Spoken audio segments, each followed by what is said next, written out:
آج بھارت میں ایک افسوسناک واقعہ پیش آیا ہے جہاں پر ایک مسافر جہاز گر کر تباہ ہو گیا ہے۔ یہ مسافر جہاز احمد آباد سے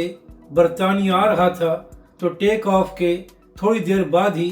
گر کر تباہ ہو گیا ہے۔ اب تک جو خبریں سامنے آئی ہیں اس کے مطابق 240 سے زائد افراد ہلاک ہو گئے ہیں اور ایک مسافر معجزانہ طور پر بچ گیا ہے۔ تو جیسے ہی یہ خبر سامنے آئی تو اس کے بعد تمام لوگوں نے ہی اس واقعے پر اظہار افسوس کیا اور جو لوگ ہلاک ہوئے ہیں ان کے اہل خانہ کے ساتھ اظہار تعزیت بھی کیا۔